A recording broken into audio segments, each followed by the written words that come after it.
નમસ્કાર વિદ્યાર્થી મિત્રો, આજે આપણે આ વિડીયોમાં પ્રથમ સત્રાંત લેખિત પરીક્ષા 2024 અંતર્ગત ધોરણ 6માં જે અંગ્રેજીનું પેપર છે એ પેપરના અભ્યાસ માટેનું મોસ્ટ આઈએમપી પેપરનું સંપૂર્ણ સોલ્યુશન કરવાનું છે। વિદ્યાર્થી મિત્રો, અમારી ચેનલ ઉપર નવા હોય તો ચેનલને સબસ્ક્રાઈબ કરી લેજો, જેથી કરીને નવા વિડીયો તમને ઝડપથી મળતા રહે।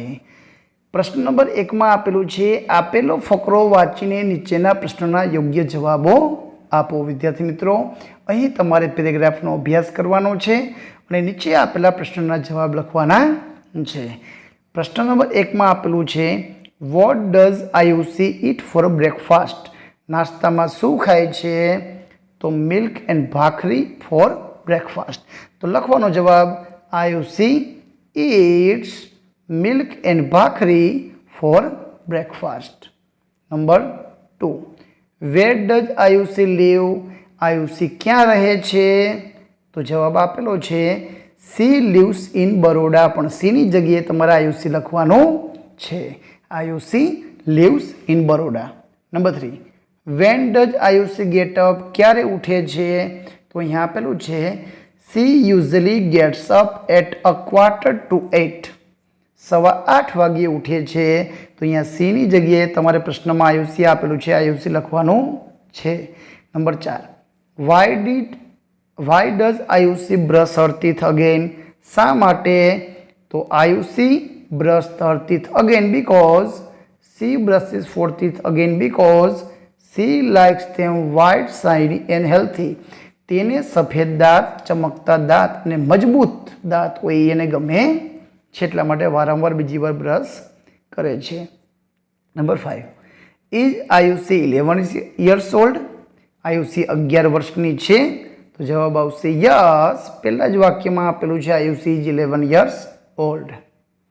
આગળ જોઈએ, પ્રશ્ન નંબર 2 માં આપેલું છે, નીચેની ઘડિયાળમાં સમય બતાવેલ છે તે વાંચી નીચે આપેલ ખાલી જગ્યામાં ઉદાહરણ મુજબ સમય નોંધો। અહીં આપેલું છે કે 7 મિનિટ 7 મિનિટ વીતેલી, કેટલી કલાક ઉપર? તો 11। તો અહીંયા વિદ્યાર્થી મિત્રો લખવાનું છે 7 મિનિટ પાસ્ટ 11। તો એ રીતના આપણે જવાબ લખવાના છે। પહેલું છે, અહીં આપણે 1:15 કેટલા વાગ્યા? 4:45 થઈ છે, 5 વાગવામાં 15 મિનિટની વાર છે, તો 5:45, તો 1:15 આવશે, પણ અહીં કાંટો છે બરોબર દેખાતો નથી, 5 ઉપર પરફેક્ટ આપેલો છે। જો 4:45 કે 4:45 વાગ્યા હોય તો પરફેક્ટ 5 ઉપર આવે નહીં। બીજામાં અહીં આપેલું છે 6 ને માથે ચાલી, તો હવે 22 એટલે બાકી છે 20 મિનિટ, તો 5 ને જો માથે 40 થઈ હોય તો 6 વાગવામાં બાકી હોય તો અહીંયા આવશે 6। 8:30, 8:30 વાગ્યા છે અને પૂરેપૂરા 3, તો 3 o'clock। તો આ રીતની જગ્યા પૂર્ણ કરવાની છે। નંબર 5, 10:15। એના પછીના પ્રશ્ન નંબર 3 માં આપેલું છે, સાચા સ્પેલિંગ ફરતે રાઉન્ડ કરવાનું છે। પહેલો છે બાઇસિકલ, તો BICYCLE। Number 2, mountain, MOUNTAIN। ત્રીજો છે ફ્રાઈડે, FRIDAY। ચોથો એલિફન્ટ, ELEPHANT। અને ક્લોક, CLOCK। તો આપેલા સાચા સ્પેલિંગ વિદ્યાર્થી મિત્રો આવડતા હશે તો તમે સાચો સ્પેલિંગ ગોતીને રાઉન્ડ કરી શકશો। પ્રશ્ન નંબર 3B માં આપેલું છે, ખાલી જગ્યામાં અક્ષર મૂકી સ્પેલિંગ પૂર્ણ કરો। પહેલું છે મોબાઈલ, MOBILE। બીજું છે ફ્રીજ, FREEZD। ત્રીજું છે ડેરી, DAIRY। ચોથું ટેબલ, TABLE। અને પાંચમું છે જંગલ, JUNGLE। તો આ રીતે ખૂટતા અક્ષર મૂકીને પૂર્ણ કરવાના છે। પ્રશ્ન નંબર 4 માં આપેલું છે, આપેલા કોષ્ટકના આધારે ઉદાહરણ મુજબ નીચેના વાક્ય બનાવો। વિદ્યાર્થી મિત્રો, અહીં P એટલે પ્રેઝન્ટ, A એટલે એબ્સન્ટ સમજવાનું। અહીં 5 વિદ્યાર્થીઓ ઝુમા, નયન, નીતા, કવિ અને અમન આપેલા છે। અહીં ઝુમા છે સોમવારે પ્રેઝન્ટ, મંગળવારે એબ્સન્ટ, પ્રેઝન્ટ અને પ્રેઝન્ટ। તો આ માહિતીના આધારે નયન વોચ ખાલી જગ્યા ઓન વેનસડે, તો આપણે નયનના ખાનામાં જોઈએ વેનસડે જોઈએ, તો જવાબ આવશે એપ્શન. નીતા વોચ ખાલી જગ્યા ઓન ફ્રાઈડે, નીતાનું ખાનું જોઈએ ફ્રાઈડે, શુક્રવારે હાજર છે, તો અહીં લખવાનું છે પ્રેઝન્ટ. આગળ છે તો એ રીતે તમારે એપ્શન છે કે પ્રેઝન્ટ લખીને કમ્પ્લીટ કરવાનું છે.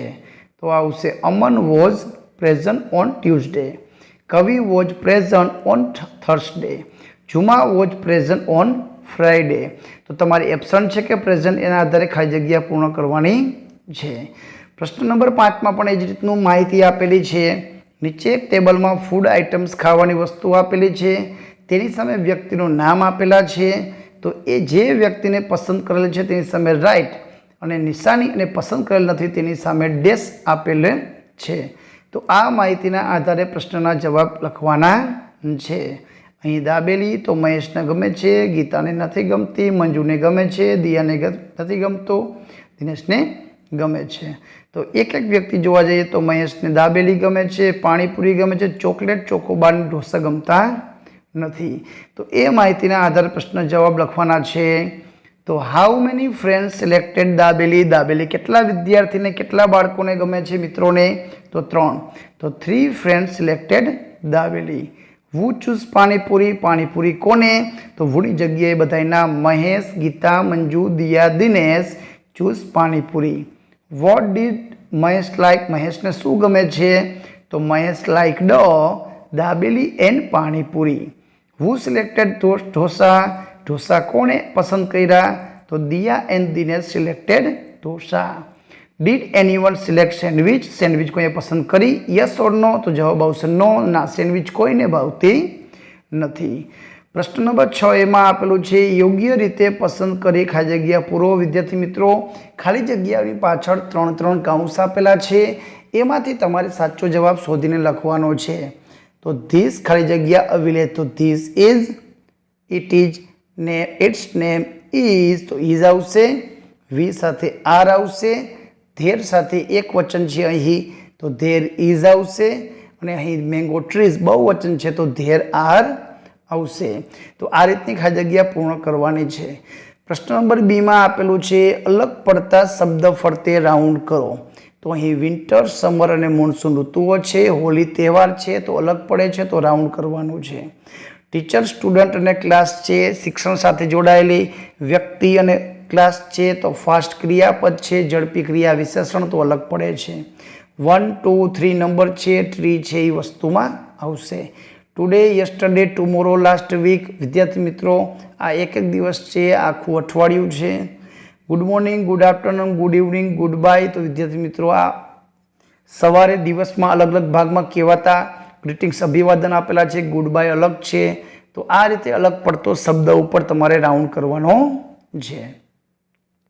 પ્રશ્ન નંબર પણ 7માં આપણને આપ્યું છે રેલવેનું સમયપત્રક આપેલું છે, તે પરથી પ્રશ્નના જવાબ લખો. અહીંયા આપણને ગોરખપુર ઓખા એક્સપ્રેસ આપેલી છે, સ્ટેશનના નામ અમદાવાદ, વિરમગામ, સુરેન્દ્રનગર, વાંકાનેર અને રાજકોટ. અરાઇવલ આવી પહોંચવાનો સમય અને ડેપરચ્યુર એટલે ઉપડવાનો સમય આપેલો છે. તો અમદાવાદ ક્યારે આવી પહોંચશે, 6 વાગે, 6:20 ઉપડશે. વિરમગામ 7:25 આવશે, 7:29 4 મિનિટ પછી ઉપડશે. સુરેન્દ્રનગર 8:32 આવશે, અહીંયા 8:34 2 મિનિટ પછી ઉપડી જશે. વાંકાનેર 10 વાગે આવશે, 10:20 20 મિનિટ થોભીને ઉપડી જશે. રાજકોટ 11 વાગે આવશે અને 11:05 ઉપડી જશે. તો આ માહિતીના આધારે પ્રશ્નના જવાબ લખવાના છે. At what time did the train reach Surendranagar? The train reached Surendranagar at 32 p.m. It was 11 o'clock. 11 વાગ્યાનો સમય છે. તો where was the train? ક્યાં હશે? તો Rajkot. The train was at Rajkot. The platform clock showed 6:10 p.m. 6:10 વાગ્યાનો સમય બતાવે છે. તો where was the train? ક્યાં હશે? Ahmedabad. The train was at અથવા in Ahmedabad. The train was at Wankaner. Train Wankaner હતી. તો what time was it? તો એ 10 વાગ્યાનો સમય હશે. It was 10 p.m. A passenger reached the station at 9:30 p.m. But he missed the train. તો what station? તો 9:30 વાગે સ્ટેશન ઉપરથી ઉપડી ગયા હશે. સુરેન્દ્રનગર છે તો it was સુરેન્દ્રનગર સ્ટેશન. તો તો આ રીતના જવાબ લખવાના છે। પ્રશ્ન નંબર 8 માં આપેલું છે નીચેના વાક્યોમાં યોગ્ય વિરામ ચિહ્નો, પહેલું સાદું વિધાન વાક્ય છે તો પૂર્ણ વિરામ આવશે, બીજું હાઉ આર યુ કેમ છો પ્રશ્ન વાક્ય છે તો પાછળ પ્રશ્ન ચિહ્ન આવશે, ત્રીજું ઉદ્ગાર વાક્ય છે તો વાવની પાછળ that's is a beautiful dress અહીંયા છેલ્લે પૂર્ણ વિરામ આવશે, ચોથામાં અમિત મીના વચ્ચે અલ્પ વિરામ આવશે અને છેલ્લે પૂર્ણ વિરામ આવશે, અને મોટું આન્સર ડ બોલેલા વાક્ય છે તો અહીંયા કોમામાં આપણે લખવાના છે। તો યોગ્ય વિરામ ચિહ્નો મૂકીને જવાબ લખવાના છે। પ્રશ્ન નંબર 9 માં આપણને આપેલું છે કૌંસમાં આપેલા શબ્દનો ઉપયોગ કરીને આપેલ ચિત્રનું 5 થી 7 વાક્યમાં વર્ણન કરવાનું છે। અહીં આપણને ચિત્રમાં મોટું, છોટી, ટાય આપે છે, હટ ઝૂંપડું છે, ટ્રીઝ વૃક્ષો દેખાઈ રહ્યા છે। તો આ ચિત્ર ઉપરથી આપેલા 5 શબ્દનો ઉપયોગ કરીને એક વાક્ય બનાવવાના છે। વિદ્યાર્થી મિત્રો, પ્રશ્ન નંબર 9 માં તમને કેટલા વાક્ય બનાવતા આવડે છે એ મને કોમેન્ટમાં જરૂરથી જણાવજો। વિદ્યાર્થી મિત્રો, આ હતું ધોરણ 6 નું અંગ્રેજીનું મોસ્ટ આઈએમપી પેપરનું સંપૂર્ણ સોલ્યુશન। આવા બીજા પેપરના વિડીયો મેળવવા અમારી ચેનલને સબસ્ક્રાઇબ કરો, બાજુમાં આપેલ બેલ આઇકન દબાવો જેથી કરીને નવા વિડીયો તમને ઝડપથી મળી શકે। આભાર, ધન્યવાદ।